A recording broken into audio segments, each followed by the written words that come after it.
إن الحمد لله نحمده ونستعينه ونستغفره ونؤمن به ونتوكل عليه ونعوذ بالله من شرور أنفسنا ومن سيئات أعمالنا من يهده الله فلا مضل له ومن يضلله فلا هادي له ونشهد أن لا إله إلا الله وحده لا شريك له ونشهد أن محمدا عبده ورسوله أعوذ بالله من الشيطان الرجيم بسم الله الرحمن الرحیم۔ آج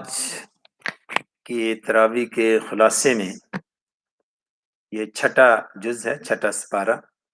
اور ساتویں جز کا 1/4 پڑھا جائے گا۔ اس میں سورہ نساء مکمل ہو جائے گی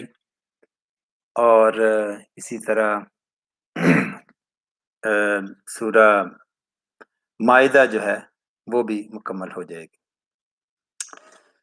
چھٹے سپارے سے اس کا آغاز ہوتا ہے۔ اللہ تبارک و تعالیٰ بگننگ میں ہی فرماتے ہیں لا يحب اللہ الجہر بالسوء من القول الا من ظلم وکان اللہ سمیعا علیما۔ کسی کو یہ اجازت نہیں ہے کہ وہ کسی کی برائی کو، کسی کے عیب کو، کسی کے گناہ کو اچھالے۔ ہاں البتہ کسی پر ظلم ہوا ہو، کسی پر زیادتی ہوئی ہو، وہ عدالت میں معاملہ لے کے جانا چاہے تو یہ ایک الگ بات ہے، یعنی خام خواہ کسی کے عیبوں کو اچھالنا نہیں چاہیے، کسی کی عزت کو خراب نہ کیا جائے۔ اور اس کے بعد بنی اسرائیل کے قصے شروع ہوتے ہیں کہ کس طرح انہوں نے اپنے نبیوں کو جھٹلایا اور بعض کو قتل بھی کیا۔ حضرت یحییٰ علیہ السلام اور حضرت مسیح علیہ السلام کو انہوں نے قتل کیا، اور اللہ تعالیٰ کے پیغام کو، میسج کو اس میں انحراف بھی کیا، اور اللہ تعالیٰ کے ساتھ جو انہوں نے عہد باندھا اس کو توڑا۔ فَبِمَا نَقْضِهِمْ مِيثَاقَهُمْ وَكُفْرِهِمْ بِآيَاتِ اللَّهِ، اللہ کی آیات کو جھٹلایا، اللہ کے ساتھ باندھا گیا عہد جو تھا اس کو توڑا۔ وَقَتْلِهِمُ الْأَنْبِيَاءَ بِغَيْرِ حَقٍّ، اور انبیاء کو انہوں نے بغیر کسی وجہ کے قتل کیا۔ وَقَوْلِهِمْ قُلُوبُنَا غُلْفٌ، اور انہوں نے کہا کہ ہمارے دلوں پر غلاف ہے، بلکہ بل طبع اللہ علیہا بکفرہم فلا یؤمنون الا قلیلا۔ اللہ تبارک و تعالیٰ فرماتے ہیں ان کے دلوں پر ان کے کفر کی وجہ سے اللہ تعالیٰ نے ان کے دلوں کو سیل کر دیا، مہر لگا دی، اور وہ ایمان کی طرف نہیں آئے۔ اور پھر وہ یہ کہتے تھے کہ بڑے فخری انداز میں یہ کہتے تھے وَقَوْلِهِمْ إِنَّا قَتَلْنَا الْمَسِيحَ عِيسَى ابْنَ مَرْيَمَ رسول اللہ وما قتلوہ وما صلبوہ ولکن شبہ لہم۔ وہ بڑے فخریہ انداز میں کہتے تھے کہ ہم نے عیسیٰ علیہ السلام کو قتل کیا، سولی پہ چڑھایا۔ اللہ تبارک و تعالیٰ اس کی نفی کرتے ہیں وما قتلوہ وما صلبوہ، نہ انہوں نے سولی پہ چڑھایا نہ انہوں نے قتل کیا، ولکن شبہ لہم، بلکہ اس کی جو ایک شبیہ میں مبتلا ہو گئی، یعنی جیسا کہ میں نے پہلے بھی عرض کیا تھا کہ جب عیسیٰ علیہ السلام کو پھانسی دینے کے لیے وہ لے کے جا رہے تھے، اسی دوران جو ان کا بہت زیادہ جو مخبر تھا، جو دشمن اسلام تھا، عیسیٰ علیہ السلام کی مخبری کرنے والا تھا، جو ایجنٹ تھا، اس کی شکل عیسیٰ علیہ السلام کی طرح کر دی گئی، اور انہوں نے عیسیٰ علیہ السلام کی جگہ اس شخص کو، اس مخبر کو پھانسی چڑھا دیا، اس کی شبیہ اس کی طرح بنا دی گئی۔ لیکن عیسیٰ علیہ السلام کے بارے میں اللہ تبارک و تعالیٰ فرماتے ہیں پر رفعہ اللہ الیہ، کہ اللہ تعالیٰ نے ان کو اوپر اٹھا لیا۔ اور اسی طرح سورہ نساء جو ہے وہ ختم ہوتی ہے۔ سورہ نساء کی آخری آیت، جیسا کہ میں نے عرض کیا تھا کہ سورہ میں عائلی قوانین، فیملی کے قوانین، وراثت کے قوانین، یتیموں کے حقوق، سپاؤسز کے حقوق یہ بیان کیے گئے ہیں۔ تو وراثت کے حقوق ویسے تو اس کے شروع میں ہی بیان کر دیے گئے تھے، لیکن سورت کی جو آخری آیت ہے اس میں بھی آپ ضمیمہ کہہ لیں وراثت کے بارے میں، کہ وراثت کی ڈسٹریبیوشن کس طرح کرنی ہے، وہ بھی ایک آیت اسی سے متعلقہ، ایک آیت آخر میں بھی، سورہ کی آخری آیت بھی اسی سے متعلقہ ہے کہ کوئی شخص جو اکیلا ہو، جس کے نہ بچے ہوں نہ ماں باپ ہوں، تو اس کی جائیداد کا کیا کیا جائے، تو اس کے متعلق یہ قوانین ہے، تفصیل میں جانے کا وقت نہیں ہے۔ اس کے بعد سورہ مائدہ شروع ہو جاتی ہے۔ مائدہ کا معنی ہے دسترخوان، جس پہ وہ کپڑا بچھا کر جس پر کھانا کھایا جاتا ہے، اس کپڑے کو دسترخوان کہتے ہیں۔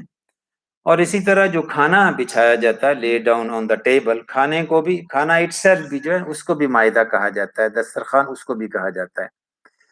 تو اس سورہ میں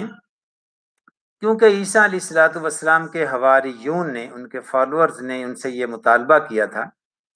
کہ آسمان سے ایک مائدہ اتارا جائے، یعنی آسمان سے ہمیں من و سلوہ کی طرح ایک کھانا ہمارے لیے بھی بھیجا جائے۔ تو عیسیٰ علیہ الصلوۃ والسلام نے کہا کہ خدا کا خوف کرو کہ یہ تم کیا کیسی باتیں کرتے ہو، اللہ کو ویسے تم مانتے نہیں، you have to believe in unseen, غیب پر ایمان رکھو، یہ اس طرح کی ظاہری جو میریکلز کی صورتیں اس کا کیوں مطالبہ کرتے ہو، یہ ایمان کی کمزوری کی نشانیاں ہیں۔ تو انہوں نے ضد کی کہ نہیں، ہم اس سے ہمیں اطمینان قلب ہو جائے گا، اور جو ہے اس طرح۔ تو اس میں نے کہ حل یستطیع ربک، انہوں نے مطالبہ کیا کہ حل قال الحواریون یا عیسی ابن مریم حل یستطیع ربک ان ینزل علینا مائدۃ من السماء، کہ آسمان سے مائدہ نازل ہو، اے عیسیٰ کیا تیرا رب ایسا کر سکتا ہے؟ تو انہوں نے کہا کہ قال اللہ تعالیٰ نے فرمایا قال اللہ انی منزلها علیکم، کہ ٹھیک ہے نازل کر دیتا ہوں، فمن یکفر، پھر بھی اگر یہ ایمان نہ لائے، یعنی اتنی کھلی نشانی آنے کے بعد بھی یہ ایمان نہ لے کے آئے، تو پھر ان کو ایسا عذاب دوں گا جو اس سے پہلے کسی قوم کو عذاب نہ دیا گیا، انی اعذبہ عذاب اللہ اعذبہ احد من العالمین۔ تو عیسیٰ علیہ السلام نے انہیں وارننگ دی کہ اللہ سے ڈرو، قال اتقوا اللہ، تو اللہ سے ڈرو، ایسے مطالبے نہ کرو۔ تو وہاں بہرحال مائدہ بھیجا گیا، دسترخوان بھیجا گیا بعض روایات کے مطابق، تو وہاں لفظ مائدہ استعمال ہوا ہے، اور اسی سے اس سورت کا نام مائدہ رکھ دیا گیا ہے۔ تو اس سورہ کا آغاز اس طرح سے ہوتا ہے، یا ایھا الذین آمنوا، اے وہ لوگو جو ایمان لائے، اوفوا بالعقود، کہ اپنے وعدوں کو پورا کرو۔ اس میں ہر قسم کے وعدے آتے ہیں، سب سے بڑا وعدہ تو وہ ہے جو ہم نے اللہ تبارک و تعالیٰ سے کیا ہے کہ ہم اسی کی عبادت کریں گے، اسی کو رب مانیں گے۔ اللہ تبارک و تعالیٰ نے تمام ارواح سے یہ وعدہ لیا تھا کہ الست بربکم، کیا میں تمہارا رب نہیں ہوں؟ سب نے کہا قالوا بلا، کہ بے شک تو ہمارا رب ہے یا اللہ۔ تو یہ اللہ کے ساتھ ایک عہد تھا، ایک حلف تھا، یہ ایک وعدہ ہے، اس وعدے کی پابندی بھی جو ہے وہ اس میں آ سکتی ہے۔ اسی طرح روزمرہ زندگی میں بھی ہم وعدے کرتے ہیں ایک دوسرے سے، ان کو بھی پورا کرنا چاہیے۔ اور اسی طرح بعض اوقات امپلائڈ پرومسز بھی ہوتے ہیں، جیسے کہ پاسپورٹ ہے، یہ ہمارا ایک گورنمنٹ کے ساتھ وعدہ ہے کہ ہم اس ملک کے شہری ہیں، اور یہ پاسپورٹ ہے، اور ہم اس ملک کے قوانین کی پابندی کریں گے۔ تو یہ پاسپورٹ یہ ایک ڈاکومنٹیشن ہے، تو یہ ایک وعدہ ہے حکومت کے ساتھ، کوئین کے ساتھ، تو قانون کی خلاف ورزی جو ہے وہ نہیں ہونی چاہیے۔ تو یہ تمام وعدے ہیں جس میں امپلائڈ کانٹریکٹس بھی ہیں اور بالکل اوپن کانٹریکٹس بھی ہیں، ان کا پاس کرنا چاہیے، یہ ایمان کی علامت ہے۔ پھر اگلی آیات میں اللہ تعالیٰ ایسی چیزوں کا تذکرہ کرتا ہے جو کہ حرام کی گئی ہیں، اس میں لحم حرمت علیکم المیتۃ والدم ولحم الخنزیر وما اہل لغیر اللہ بہ، کہ جو ڈیڈ اینیمل ہے اور خنزیر جو ہے وہ حرام ہے، اور ایسا جانور جس کو اللہ کے نام کے علاوہ حلال کیا گیا ہو وہ بھی حرام ہے۔ تو یہ ایک لسٹ دی گئی ہے جو چیزیں حرام ہیں۔ اور پھر اگلی آیات میں اللہ تبارک و تعالیٰ فرماتے ہیں الیوم اکملت لکم دینکم واتممت علیکم نعمتی ورضیت لکم الاسلام دینا، کہ یہ کہا جاتا ہے یہ قرآن کی نازل ہونے والی آخری آیات ہے۔ اور بھی روایات ہیں کہ یہ نہیں بلکہ کچھ اور آیات ہیں جن کے بارے میں کہا جاتا ہے کہ یہ قرآن کی آخری نازل ہونے والی آیات ہے، واللہ عالم۔ اس آیت میں اللہ تبارک و تعالیٰ فرماتے ہیں یہ آیت خطبہ حجۃ الوداع کے موقع پر نازل ہوئی، یعنی نبی کریم صلی اللہ علیہ وسلم حج کے موقع پر ایک عرفات کے میدان میں تھے، اور وہاں یہ آیات نازل ہوئیں، اور اس کے کچھ مہینوں بعد آپ صلی اللہ علیہ وسلم اس دنیا سے وفات پا گئے۔ تو یہ آخری، بہرحال اگر آخری آیت نہیں تو کم از کم ان آیات میں شامل ہے جو آخری دور میں نازل ہوئیں۔ تو اس میں اللہ تبارک و تعالیٰ فرماتے ہیں کہ آج میں نے تمہارا دین تم پر مکمل کر دیا، الیوم اکملت لکم دینکم واتممت علیکم نعمتی ورضیت لکم الاسلام دینا، اور دین اسلام جو ہے تمہارے لیے میں نے چوز کیا ہے، پسند کیا ہے۔ تو یہ جو ہے آخری آیات جس میں اللہ تبارک و تعالیٰ فرماتے ہیں یہ قرآن کریم مکمل کر دیا گیا ہے، نبوت کا پیغام مکمل کر دیا گیا ہے۔ اس آیت کے نزول کے بعد عمر رضی اللہ تعالیٰ عنہ رونے لگ گئے، تو ان سے پوچھا گیا کہ آپ کیوں رو رہے ہیں؟ تو انہوں نے فرمایا کہ جب بھی کوئی چیز پیک پر پہنچتی ہے تو اس کا زوال آتا ہے، تو نبی کریم صلی اللہ علیہ وسلم نے ایک عرصہ ہمارے ساتھ گزارا، تو یعنی وہ سمجھ گئے کہ یہ نبی کریم صلی اللہ علیہ وسلم کے آخری ایام ہیں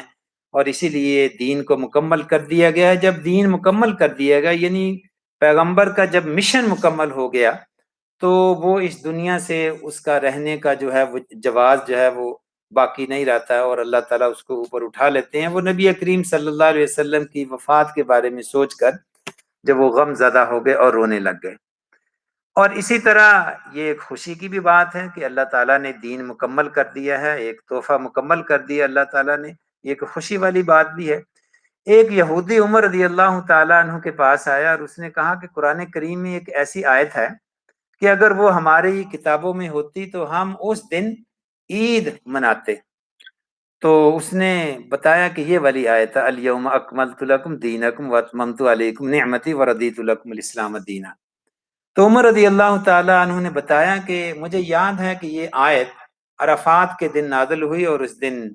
ظاہر عید بڑی عید کے دن تھے، تو ہم واقعتاً اس دن عید مناتے ہیں، تو ایسی ہی بات ہے، تو ہم بھی اس دن عید مناتے ہیں جس دن یہ آیت نازل ہوئی۔ تو اللہ تعالیٰ نے اپنی نعمت مکمل کی، قرآن کریم کا جو تکمیل ہوئی، تو اس طرح جس طرح ہم بھی قرآن کریم جب ختم کرتے ہیں تو اس کا ایک اس کی تقریب منعقد کرتے ہیں، جشن مناتے ہیں اور خوشی کا اظہار کرتے ہیں، تقریب ختم قرآن۔ تو یہ قرآن کریم کا نزول کا جو ہے وہ ختم تھا اور آخری آیات میں یہ شامل تھی۔ اور پھر اللہ تبارک و تعالیٰ اگلی آیات میں یہ فرماتے ہیں الیوم احل لکم الطیبات وطعام الذین اوتوا الکتاب حل لکم وطعامکم حل لہم۔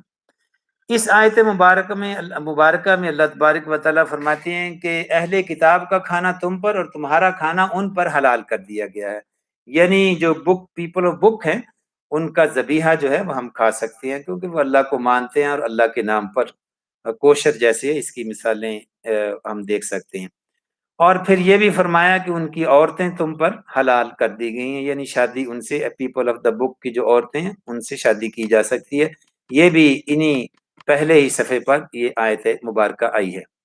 پھر اگلی آیات میں یہ شروع ہوتا ہے کہ جب تم نماز پڑھو تو وضو اور غسل کے احکامات ہیں کہ وضو کر لو، غسل کر لو، اپنے منہ کو دھو لو اور بازوؤں کو، اپنے ہاتھوں کو بازوؤں تک دھو لو۔ یا ایھا الذین آمنوا اذا قمتم الی الصلاۃ فاغسلوا وجوہکم وایدیکم الی المرافق وامسحوا برؤوسکم، سر کا مسح کر لو، یہ وضو۔ اور اسی طرح پھر اگلے غسل کے احکامات شروع ہو جاتے ہیں وَإِن كُنتُمْ جُنُبًا فَطَّهَّرُوا وَإِن كُنتُمْ مَرْضَىٰ أَوْ عَلَىٰ سَفَرٍ، اگر کوئی مریض ہو اور اگر کوئی سفر کی حالت میں ہو اور تو وہ پھر اس کے لیے یہ ایک رعایت دی گئی ہے اور فَلَمْ تَجِدُوا مَاءً، اور اس کو پانی نہ ملے، فَتَيَمَّمُوا صَعِيدًا طَيِّبًا، تو فَامْسَحُوا بِوُجُوهِكُمْ وَأَيْدِيكُمْ، تو وہ تیمم کر لے، تو پاک مٹی لے اور اس سے منہ اور ہاتھ کو جو ہے نا وہ ہاتھ پھیر لے، تو یہ اس طرح مسح ہو جائے گا۔ اللہ تعالیٰ فرماتے ما یرید اللہ لیجعل علیکم من حرج ولکن یرید لیطہرکم، تو یہ آسانی اللہ تعالیٰ نے پیدا کی ہے، اس میں اللہ تعالیٰ مشکل میں پیدا نہیں کرنا چاہتا۔ پھر اگلے صفحات میں جو اہم بات ہمارے سامنے آ رہی ہے وہ آدم علیہ الصلوۃ والسلام کے دو بیٹوں کا قصہ ہے۔ وَاتْلُ عَلَيْهِمْ نَبَأَ ابْنَيْ آدَمَ بِالْحَقِّ، اللہ تبارک و تعالیٰ نبی کریم صلی اللہ علیہ وسلم سے فرماتے ہیں کہ ان کو آدم علیہ الصلوۃ والسلام کے بیٹوں کا قصہ سناؤ۔ اس کے دو بیٹے تھے، آدم علیہ الصلوۃ والسلام کے دو بیٹے تھے، قابیل اور حابیل۔ تو ان دونوں نے قربانی دی اور ایک کی قربانی قبول ہو گئی، انما یتقبل اللہ من المتقین، اور دوسرے کی قربانی قبول نہیں ہوئی،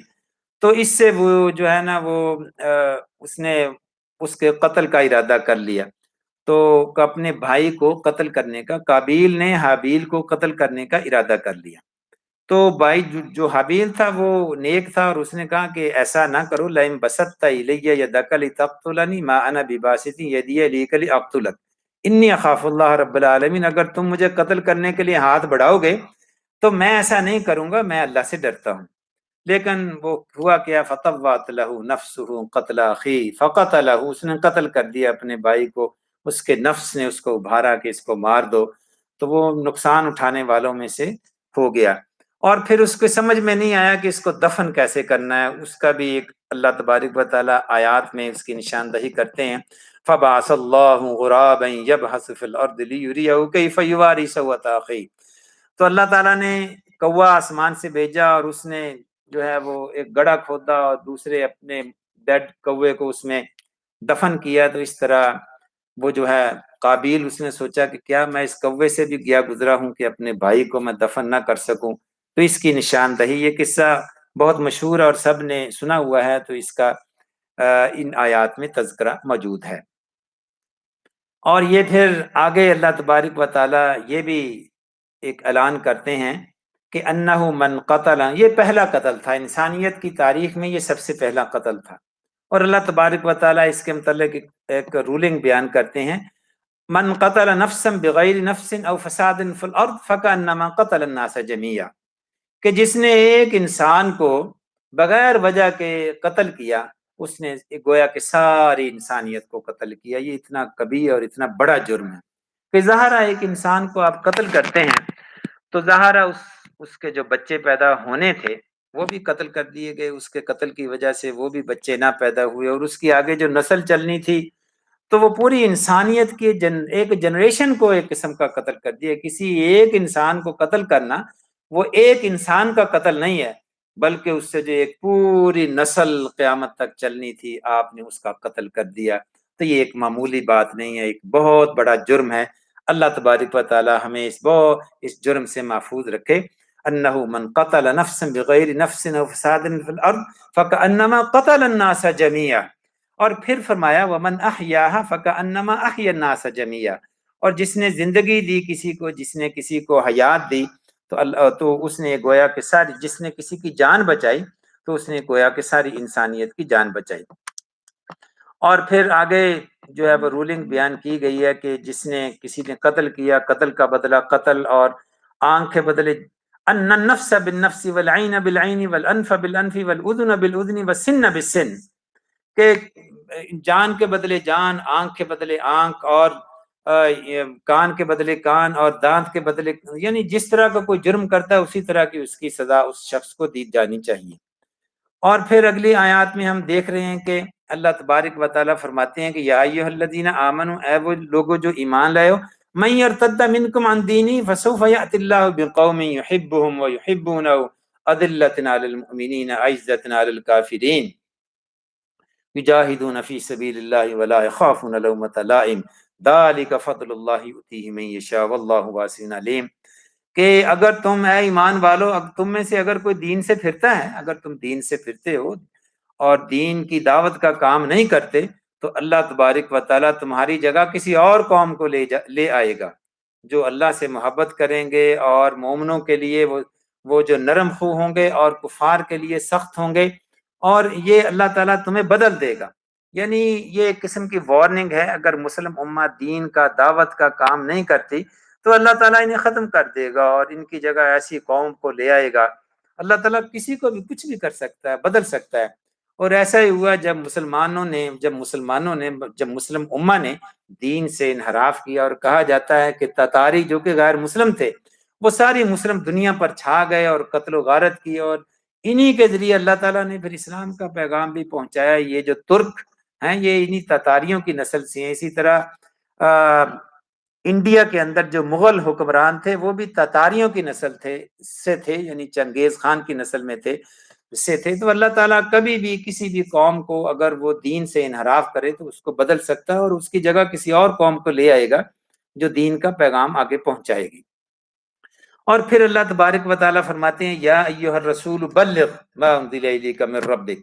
وان لم تفعل فما بلغت رسالتہ۔ یہ نبی کریم صلی اللہ علیہ وسلم سے یہ آیت مخاطب ہے کہ یا رسول اللہ صلی اللہ علیہ وسلم، کہ جو آپ کو دیا گیا ہے میسج قرآن، اس کو لوگوں تک پہنچا دو، جوں کا توں پہنچا دو، اس میں رد و بدل نہ کرو، جوں کا توں پہنچا دو، کسی پولیٹیکل اس میں ڈیویشن کی ضرورت نہیں ہے۔ اگر تم اس میں رد و بدل کرو گے، اگر تم اس کو پہنچاؤ گے نہیں، یعنی دین کی دعوت کا کام نہیں کرو گے، تو پھر آپ نے ایک قسم کا رسالت کا حق ادا نہیں کیا. فما بلغت رسالتہ واللہ یعصمک من الناس. لوگوں سے نہ ڈرو، لوگ اللہ تبارک و تعالی لوگوں سے تمہاری حفاظت فرمائیں گے. بعض اوقات ہوتا ہے نا کہ انسان لوگوں سے ڈرتا ہے، تو نبی کریم صلی اللہ علیہ وسلم سے فرمایا جا رہا ہے کہ انسانوں سے نہ ڈرو، بلکہ دین کا پیغام لوگوں تک پہنچاتے رہو، اور اس طرح اللہ تبارک و تعالی تمہاری لوگوں سے حفاظت فرمائے گا. پھر اہل کتاب سے یہ مخاطب کی یہ آیت، اگلی آیت مخاطب ہے، اور اس کے ذریعے ہم سے بھی مخاطب ہے کہ قل یا اہل الکتاب لستم علی شیء حتی تقیموا التوراۃ والانجیل، کہ اے پیپل آف دا بک، اگر تم دین کو قائم نہیں کرتے، یعنی تورات کو قائم نہیں کرتے، جب تک تم تورات کو قائم نہیں کرتے، اس کا نظام نہیں قائم کرتے، تو تمہاری کوئی بنیاد نہیں ہے. یعنی یہ ظاہری ریچولز، نمازیں پڑھنا اور قرآن کا مطالعہ کرنا، جب تک تم دین کا نظام نہیں ایک دنیا کے اندر قائم کرتے، عدل کا نظام اور حکومت کا نظام اور اکنامک سسٹم اور پولیٹیکل سسٹم، ہر سسٹم جو ہے جب اسلام کے مطابق نہیں ہو جاتا، تورات کے مطابق نہیں ہو جاتا، تو اس وقت تک ایسے اسلام کی، ایسے مذہبی ریچولز کی اللہ تعالیٰ کو ضرورت نہیں ہے. اس آیت کا یہی مطلب ہے. اور پھر اللہ تبارک و تعالیٰ بنی اسرائیل کی شرارتوں کا ذکر کرتے ہیں کہ انہوں نے مسیح علیہ الصلوۃ والسلام کو خدا بنایا. یہ ان کا ایک شرک تھا. لقد کفر الذین، وہ اس طرح تو یہ کفریہ چیزیں تھیں. لقد کفر الذین قالوا ان اللہ هو المسیح ابن مریم، انہوں نے کہا کہ مسیح جو ہے وہ اللہ ہے. وقال المسیح یا بنی اسرائیل اعبدوا اللہ ربی وربکم، جبکہ مسیح علیہ الصلوۃ والسلام تو اس بات کی تعلیم دیتے تھے کہ میرا رب اللہ ہے اور تمہارا رب بھی اللہ ہے. تو انہوں نے پتہ نہیں کہاں سے یہ لے آئے کہ یہ مسیح علیہ الصلوۃ والسلام جو ہیں وہ رب ہیں. اور پھر اگلا ایک اور کانسیپٹ عیسائیوں کا، پیپل آف دا بک کا بیان کیا جاتا ہے، لقد کفر الذین قالوا ان اللہ ثالث ثلاثہ. یہ جو عقیدہ تثلیث ہے، جس میں تھری گاڈ کا جو کانسیپٹ ہے عیسائیوں میں، اس کا تذکرہ ہے یہاں کہ اللہ ان میں سے ایک ہے. تو یہ بھی جب کہ اللہ تو ایک ہے، ما من الہ الا الہ واحد، تو اللہ تعالیٰ تو ایک ہے، تو یہ اس کی طرف اشارہ ہے. اور پھر اللہ تبارک و تعالیٰ فرماتے ہیں افلا یتوبون الی اللہ ویستغفرون واللہ غفور الرحیم، کیا یہ توبہ نہیں کریں گے؟ اور اللہ تعالیٰ معاف کرنے والا ہے اگر توبہ کریں اور استغفار کریں. اگلی آیت میں اللہ پاک فرماتے ہیں مل مسیح ابن مریم الا رسول، کہ یہ مسیح علیہ الصلوۃ والسلام کو خدا کہتے ہیں، وہ ایک نبی تھے. مل مسیح ابن مریم الا رسول، وہ اس کے علاوہ کچھ نہیں تھے کہ وہ رسول تھے. مل مسیح ابن مریم الا رسول قد خلت من قبلہ الرسل، اس سے پہلے بھی کئی رسول آئے ہیں اور فوت ہو گئے ہیں. تو یہ مسیح علیہ الصلوۃ والسلام بھی آئے اور اللہ کے پاس چلے گئے، اور یعنی اللہ تعالیٰ نے ان کو اوپر اٹھا لیا. تو ان کو خدا کیوں بنا دیا؟ یہ ان میں ایسی کون سی چیز تھی جو پچھلے نبیوں سے مختلف تھی جس کی وجہ سے انہوں نے اس کو خدا بنا دیا؟ ہاں، یہ کل کے درس میں، کل کے خلاصے میں یہ بات گزر چکی ہے. وہ کہتے تھے کہ یہ بن باپ کے پیدا ہوئے، تو اس کا بھی جواب اللہ پاک دیتے ہیں کہ آدم علیہ الصلوۃ والسلام بھی تو باپ کے بغیر تھے، پھر اس کو تو کسی نے نہیں کہا کہ یہ خدا ہے. تو عیسیٰ علیہ الصلوۃ والسلام کو کس لاجک کے تحت یہ لوگ خدا کہہ رہے ہیں؟ اس بات کی یہ سمجھ سے بالا تر چیزیں ہیں. اللہ پاک فرماتے ہیں یہ اسی طرح کی بات ہے. اس طرح کی آیت نبی کریم صلی اللہ علیہ وسلم کے بارے میں بھی نازل ہوئی ہے، وما محمد الا رسول، محمد صلی اللہ علیہ وسلم اس کے علاوہ کچھ نہیں ہے کہ وہ رسول ہیں. کیونکہ نبی کریم صلی اللہ علیہ وسلم کے بھی فوت ہو جانے کی جب افواہ پھیلی تھی جنگ احد میں، تو اس وقت اللہ تبارک و تعالیٰ نے اس موقع کی مناسبت سے یہ آیت نازل کی تھی نبی کریم صلی اللہ علیہ وسلم کے بارے میں کہ محمد صلی اللہ علیہ وسلم ایک رسول ہیں، جیسے پہلے رسول فوت ہوئے یہ بھی فوت ہو جائیں گے. تو اس سے من ينقلب على عقبیہ، یعنی کہ قد خلت افئن مت قتل انقلبتم على اعقابکم، کہ تم دین سے پھر جاؤ گے اگر یہ فوت ہو گئے تو. اسی طرح مسیح علیہ الصلوۃ والسلام کے بارے میں اسی وزن پر یہ آیت مبارکہ ہے کہ مسیح علیہ الصلوۃ والسلام دوسرے پیغمبروں کی طرح ایک رسول تھے. جیسے دوسرے پیغمبر اس دنیا میں آئے اور چلے گئے، اسی طرح ان کو بھی اللہ تبارک و تعالیٰ نے اوپر اٹھا لیا، اور ان کو خدا کہنا یہ اس کی کوئی لاجک نہیں بنتی. پھر آگے اللہ پاک فرماتے ہیں وَأُمُّهُ صدیقہ، اس کی ماں تو صدیقہ تھی، کانا یأکلان الطعام انظر کیف نبین لهم الآیات ثم انظر انا یؤفکون، کہ وہ دونوں کھانا کھاتے تھے، یعنی مریم علیہ الصلوۃ والسلام اور عیسیٰ علیہ الصلوۃ والسلام دونوں کھانا کھاتے تھے۔ مطلب یہ ہے کہ وہ خدا کیسے ہو سکتے ہیں؟ خدا تو کھانا نہیں کھاتا۔ خدا، جو شخص کھانا کھاتا ہے اس کا مطلب اس کو بھوک بھی لگتی ہے، اس کا مطلب اس کو جاب کام بھی کرنا پڑتا ہے، پیسے کمائے گا، کھانا پکائے گا، یا کھانا گھر میں اس کو کوک کرے گا، یعنی اس کو سارے یہ دھندے کرنے پڑیں گے، اس کو بھوک بھی لگتی ہے، کھانا نہیں کھائے گا تو مر بھی جائے گا، کمزور بھی ہو جائے گا، یہ اس کی کمزوریاں ہیں۔ کھانا کھانا اسی، اور کھانا کھائے گا تو ظاہر ہے پھر رفع حاجت کے لیے بھی جائے گا۔ تو یہ اللہ تبارک و تعالیٰ نے پس پردہ یہ تمام باتیں ایک یہ دو لفظوں میں کہہ دی کہ کانا یا کلان تام، وہ کھانا کھاتے تھے، دونوں کھانا کھاتے تھے، وہ خدا کیسے ہو سکتے ہیں؟ تو باقی یہ ساری باتیں جو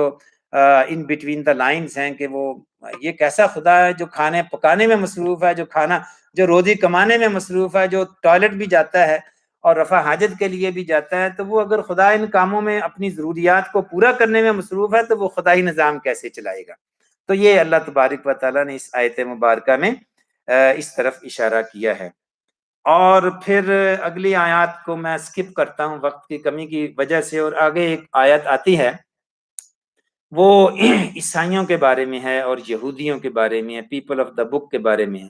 اللہ تبارک و تعالیٰ یہاں فرماتے ہیں کہ پیپل آف دا بکس جو ہیں، جو اہل کتاب ہیں، ان میں سے کچھ تو مسلمانوں کی دشمنی میں بہت شدید ہیں، سخت ہیں، اور ان کو وہ مشرکین ہیں اور یہود ہیں، یعنی یہودی اور مشرک یہ مسلمانوں کے شدید دشمن ہیں، جبکہ عیسائی جو ہیں وہ مسلمانوں کے لیے نرم گوشہ رکھتے ہیں، اور ان میں نیک لوگ بھی ہیں، ان میں عالم لوگ بھی ہیں۔ یہ اس آیت مبارکہ میں یہ فرمایا گیا، لَتَجِدَنَّ أَشَدَّ النَّاسِ عَدَاوَةً لِلَّذِينَ آمَنُوا الْيَهُودَ وَالَّذِينَ أَشْرَكُوا، یہودی اور شرک کرنے والے جو ہیں وہ شدید ہیں مسلمانوں کی عداوت میں۔ وَلَتَجِدَنَّ أَقْرَبَهُمْ، اور تم پاؤ گے اپنے قریب، مَوَدَّةً لِلَّذِينَ آمَنُوا الَّذِينَ قَالُوا إِنَّا نَصَارَى، جو لوگ اپنے آپ کو عیسائی کہتے ہیں، نصارہ کہتے ہیں، وہ جو ہیں وہ اپنے قریب پاؤ گے۔ اور ہوتا بھی ایسا ہے، ہسٹری نے بھی یہ ثابت کیا ہے کہ عیسائی جو ہیں وہ مسلمانوں کے لیے نرم گوشہ رکھتے ہیں، جبکہ مشرک جیسے کہ آج کل ہندوستان کے ہندو ہیں، اور اسی طرح یہود جیسا کہ اسرائیل ہے، یہ مسلمانوں کے سخت ترین آج بھی دشمن ہیں۔ آج بھی مسلمانوں کا اگر سب سے شدید دشمن ہے تو وہ انڈیا ہے، اور اسرائیل اس کو سمجھا جاتا ہے۔ اور اسی طرح جو ہے وہ کرسچین، وہ مسلمانوں کے آج بھی قریب ہیں۔ اسی طرح نبی کریم صلی اللہ علیہ وسلم کے زمانے میں بھی روم اور ایران کے درمیان جنگ ہو رہی تھی۔ روم اس وقت سپر پاور تھا اور کرسچین کنٹری تھا، اور مسلمان کرسچین کی سائڈ پہ تھے، مسلمان رومیوں کی سائڈ لے رہے تھے، اور جو مشرکین ہیں وہ ایرانیوں کی سائڈ لے رہے تھے جو کہ آتش پرست تھے۔ اور اللہ تبارک و تعالیٰ نے بھی رومیوں کی حمایت ہی میں سورہ روم نازل کی، الف لام میم غلبت الروم فی ادنى الارض وهم من بعد غلبهم سیغلبون۔ تو یہ اس قسم کا ویو اس آیات مبارکہ میں پیش کیا جاتا ہے۔ پھر 7واں سپارہ شروع ہو جاتا ہے، ایک اور کوارٹر کی ہم تفسیر مختصراً کریں گے اور پھر اس کا آج کے خلاصہ کا اختتام کرتے ہیں۔ 7واں سپارہ جب شروع ہوتا ہے تو اس میں بھی عیسائیوں ہی کا تذکرہ ہے۔ وَإِذَا سَمِعُوا مَا أُنزِلَ إِلَى الرَّسُولِ تَرَىٰ أَعْيُنَهُمْ تَفِيضُ مِنَ الدَّمِ مِمَّا عَرَفُوا مِنَ الْحَقِّ يَقُولُونَ رَبَّنَا آمَنَّا فَاكْتُبْنَا مَعَ الشَّاهِدِينَ۔ یہ عیسائیوں کا ایک وفد نبی کریم صلی اللہ علیہ وسلم کی خدمت میں حاضر ہوا، اور انہوں نے قرآن سنا اور آپ کی خدمت میں کچھ دن گزارے، اور ان میں سے کچھ لوگ جو ہیں وہ قرآن کو سن کر ان کی آنکھوں سے آنسو جاری ہو گئے، کیونکہ انہوں نے پہچان لیا، کیونکہ وہ انجیل کے عالم تھے، اور انجیل اور جو تورات اور قرآن یہ اس کا منبع تو ایک ہی ہے، تو انہوں نے اس کو پہچان لیا، اور اس کے بعد یہ ان کی آنکھوں سے آنسو جاری ہو گئے کہ ہم کیوں نہ ایمان لیں، وَمَا لَنَا أَلَّا نُؤْمِنُ بِاللَّهِ وَمَا جَاءَنَا مِنَ الْحَقِّ وَنَطْمَعُ أَن يُدْخِلَنَا رَبُّنَا مَعَ الْقَوْمِ الصَّالِحِينَ۔ تو وہ ایمان لے آئے، ہم کیوں نہ ایمان لے کے آئیں اس پر۔ تو اس طرح ان کا یہ تذکرہ ہے عیسائیوں کا، اور پھر اس کے بعد یہودیوں کا تذکرہ شروع ہو جاتا ہے، ان کی ریشہ ودانیوں کا تذکرہ شروع ہو جاتا ہے، ان کی سازشوں کا تذکرہ ہوتا ہے۔ پھر اللہ تبارک و تعالیٰ جو دوسری اگلی اہم آیت جو اس صفحے پر میں دیکھ رہا ہوں وہ یہ ہے،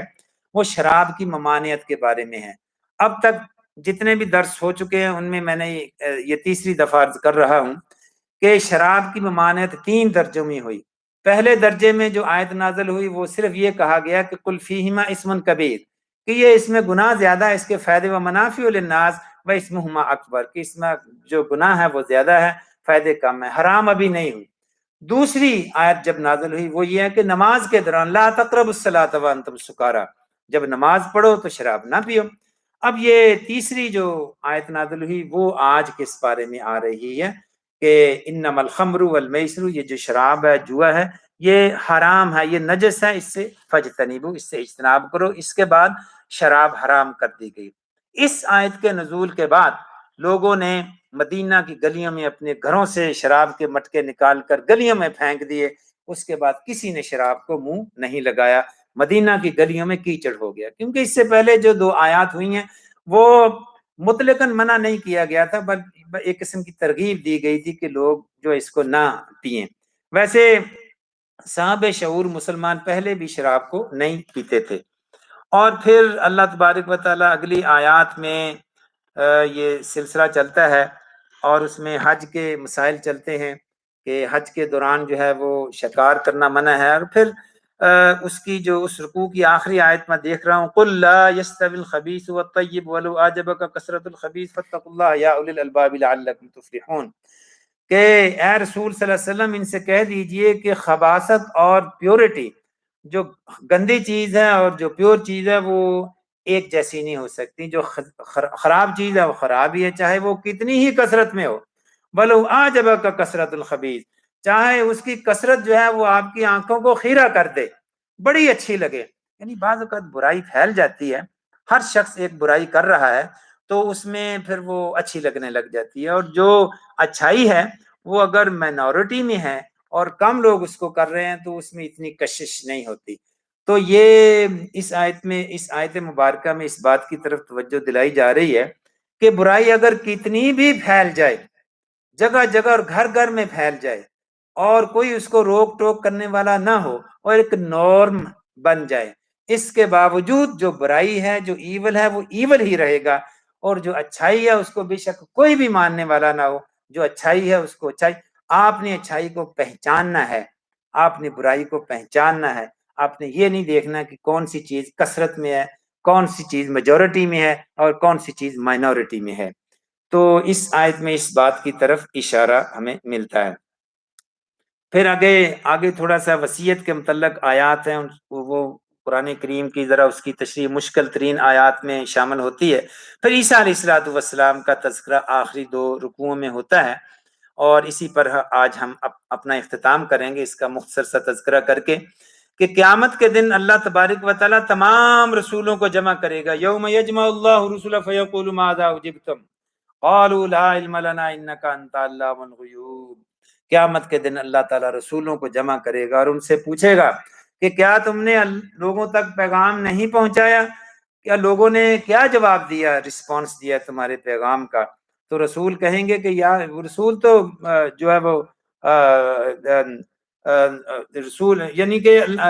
رسول کہیں گے کہ یا اللہ ہمیں کیا علم، تو زیادہ جانے، انک انت علام الغیوب، کیونکہ اللہ تعالیٰ کے علم میں ہوگا۔ تو اگرچہ رسول صلی اللہ علیہ وسلم جانتے تھے کہ کن لوگوں نے پیغام کو ایکسیپٹ کیا یا نہیں، لیکن پھر بھی ادب کا یہ تقاضا تھا کہ یا اللہ تو ہم سے زیادہ جانتا ہے، ہم سے یہ گستاخی نہ کروا کہ ہم آپ کو بتائیں